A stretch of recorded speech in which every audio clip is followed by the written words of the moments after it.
Hello, I'm Dan Alasso, sort of talking through the draft of the next version, the 2025, or maybe if I'm not too lucky, the 2026 version of How to Research, Make Notes, and Write, which is going to replace the book that I published a couple of years ago, How to Make Notes and Write, which in its turn replaced a short handbook for writing essays in the humanities and social sciences that my dad originally wrote and that I then updated for the social sciences as well as the humanities. So, who am I? I am a history professor, so it would be accurate to say that I read and research and take notes and write pretty much for a living. It's my second career. My first was in technology, actually. So it would also be fair to say that it's an avocation as well as a vocation. Something that I do because I really love it, not just to pay the bills. This would explain why I'm still learning new things about the subjects that I'm teaching and writing about. And I'm adding content to my college courses every semester that I teach them. Wait a minute, you might be thinking. You're still learning about the subjects that you're teaching? How then are you qualified to teach them? My answer is yes. Of course I'm still learning about the things that I'm teaching. There's so much to learn about the past. There are always new perspectives and more detailed information available than what I'm able to share with a class. Every time I project a PowerPoint slide, I'm acutely aware that of all the interesting stuff that I'm racing past, not able to give the time I'd like to, that I could do an entire lecture on what's on that particular slide, and that people have actually devoted their entire careers, their entire lives, to finding out about what I'm racing by on that slide. So I'm very much aware that I'm racing by stuff and that a slide on a survey course could easily expand into a full lecture on its own, if not an entire course. People spend their entire academic careers researching and writing about things that I pass by in a paragraph or in a sentence. Also, we continue to learn new things about the past, especially new interpretations. For example, someday I'd like to build a U.S. history course around reading old U.S. history textbooks, like this one, or this one, or this one. There are so many of them. And that would be an interesting way to really examine how the ways that we understand the American experience, as we call it, has changed over time.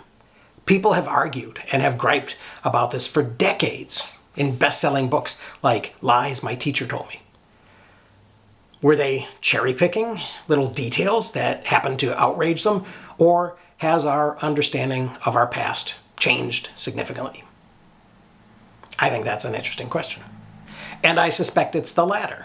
In my own experience, in nearly 2 decades of studying history now, even I have noticed a couple of things.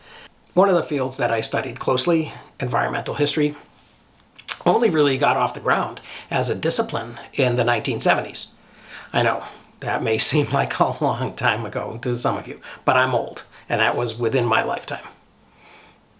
Before about 50 years ago, though, historians taught and people believed that there really weren't many of what they called Indians in the Americas, for example, and that it was superior weapons of people like the conquistadors that subdued them, guns and steel. It wasn't until an early environmental historian named Alfred W. Crosby wrote a book in 1970 called The Columbian Exchange that we really began to understand that it was really mostly germs.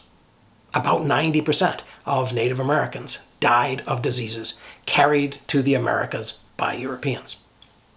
Side note, but I think it's a relevant one, although it has become one of the foundational texts of environmental history, Crosby had a hell of a time trying to get his book published.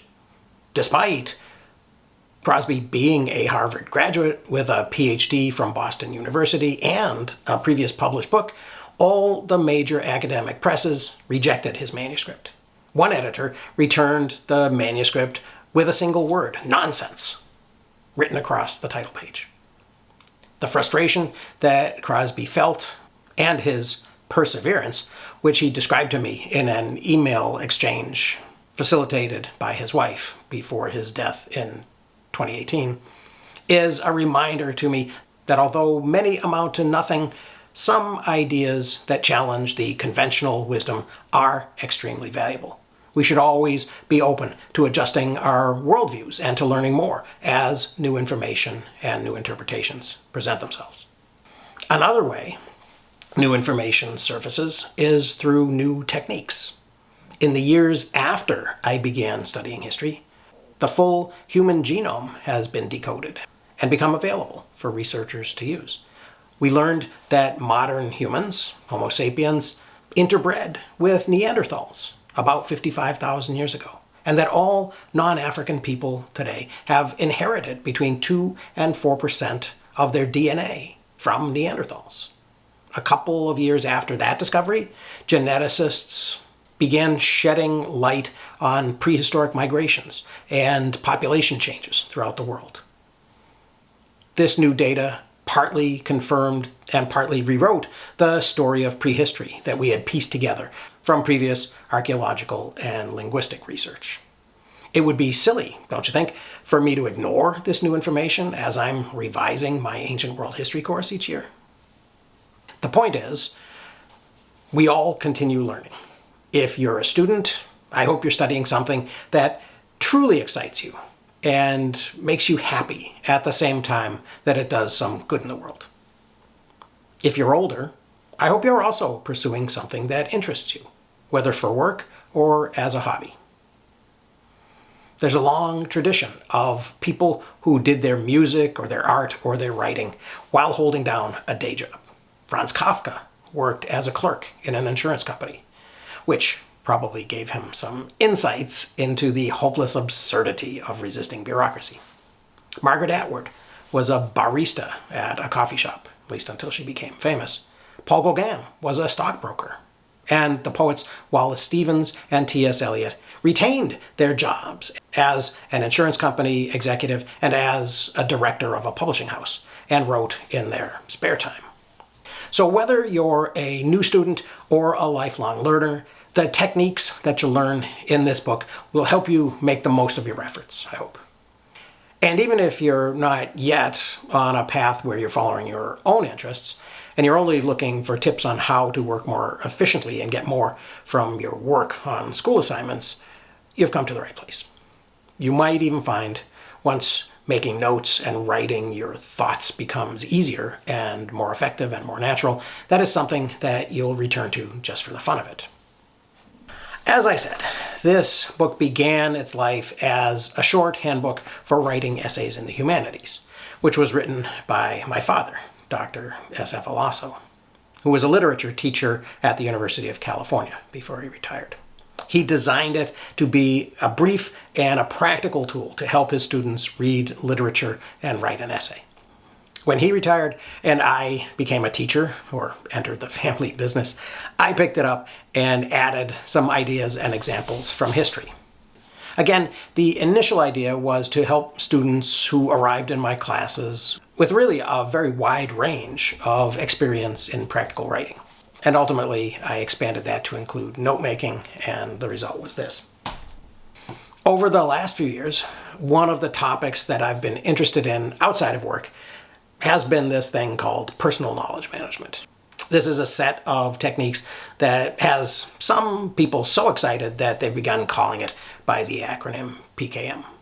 Often, a lot of this excitement comes from new technologies that people have developed to make note-taking more automated and efficient. As a former techie, I'm not immune to geeking out over a great new app. And actually, I got my start on YouTube reviewing some of those apps. And you'll read about several of them in this book that I use daily and also that I introduce to my students. Even more recently, those technological tools have begun to include AI. The value of these tools, I want to point out, is not in themselves and their capabilities, but in the work that they help us to do. Of course, this excitement over PKM and AI has spilled over into blogs and YouTube channels and online courses and books. Like other productivity hacks of the past, things like the 1-minute manager or getting things done, techniques such as linking your thinking, writing smart notes, or building a second brain contain a lot of useful ideas and have sometimes launched whole careers for their authors. These brand name systems promise to help you pull together all of the information that you're pursuing, organize it, and connect it to your life in ways that will make you more effective as a student or as a professional. This is an admirable goal. I've read all of these books and more, and I've watched all of these videos with sincere interest. I've found a lot of material in them that has helped me to improve my workflow as I'm reading, researching, listening to podcasts, watching videos, attending meetings and conferences, and then writing or blogging or making videos about what I've learned. A few years ago, as I said, I did spend a fair amount of my time making YouTube videos, reviewing apps and workflows. I suspect, however, that not everyone is as excited about the details of PKM as I may have been. Many people want to invest their time in actually learning new things rather than trying new apps. Many students want to get better at remembering and understanding the things they've learned. And yes, writing papers about them. And if you're one of either of those types of people, this book is for you. First, we'll cover techniques and a few tools that you can use to turn what you're reading and researching and watching and hearing into usable information. This process has as much to do with kind of taking ownership of ideas as it does with the apps and the workflows. Second, we'll look at how you can organize or link the ideas to make them useful to you and to direct them at new questions. And incidentally, to help you discover what it is that you're really interested in. Third, and maybe most important, or maybe not, we'll focus on how to get that information back out of your notes and into a form that you can use to share your ideas with others. So stay tuned for the next video in which I will talk about the excitement of taking on a new project. But that's all for now. So I hope you found this a little bit interesting. Thanks very much for watching. I will see you again very soon.